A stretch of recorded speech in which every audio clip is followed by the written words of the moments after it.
Hey, Pete here for Studio Live today with a GarageBand iOS quick tip, or more of a quick piece of information really. I've been talking a lot about mixing and mastering lately, and here is the master track, I guess, of my new song called Bully. It's called Baseball here, but it's actually called Bully. And I just wanted to show you the difference between what we're talking about when we talk about a mastered track versus a track like this. So to demonstrate this, here is my song as it is at the moment. We'll just go into somewhere in the middle. It sounds like this. Don't let it show.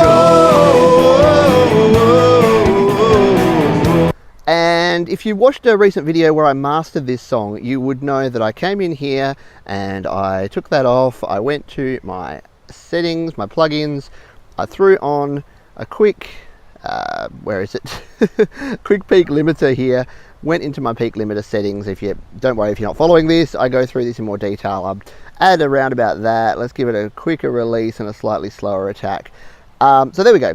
So that's mastered. It's a little bit more to it than that. But what that's done now is that's increased the volume, but you can't see the increased volume here. So what I'm going to do here now is I will export this version and I'll re-import it side by side into this very same track so that you can see the difference between the pre-mastered and the mastered waveform, because it's not all about what it looks like visually, but I think if you see the visual difference, you'll understand a little bit more about what mastering is doing and why we master our tracks.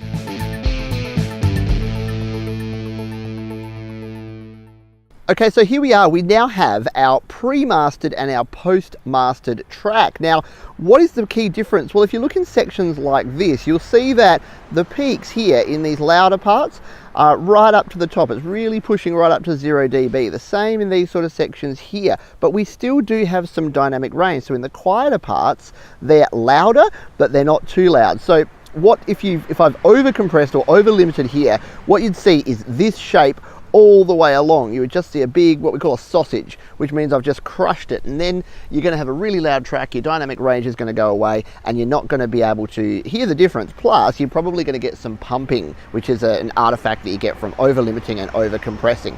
So let's just take a quick listen here. We'll listen to the loud section here first from our pre-mastered version, which sounds like this. Oh, something that you just gotta know. There is no crying, which is still pretty loud, sounding pretty good. Let's listen to the limited version of that same section now. That you just gotta know. There is no crying in baseball.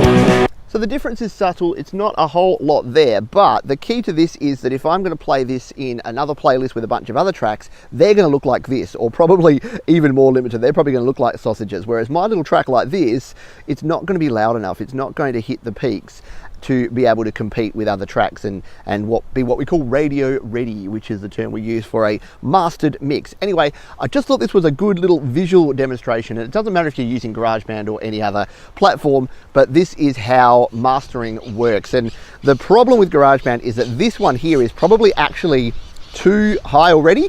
I probably need a little bit more headroom in here, so this probably should have been quieter, because it is actually hitting close to the peaks in some of these spots. And the more headroom you have, the more room you have to get that limiting right and tight and add some of those additional EQs and boosts that you might need to do in the mix. Because let's be honest, my mastering process here was pretty slim. Mastering isn't just about limiting, it's about EQ, it's about other compression, it's about reverb and delay and things that you might want to add in there. But the basics of it is about getting a louder mix to be competitive with others. Anyway, I hope you found this interesting. If you've got any comments, questions or suggestions, leave them down below, and I'll see you on the next video.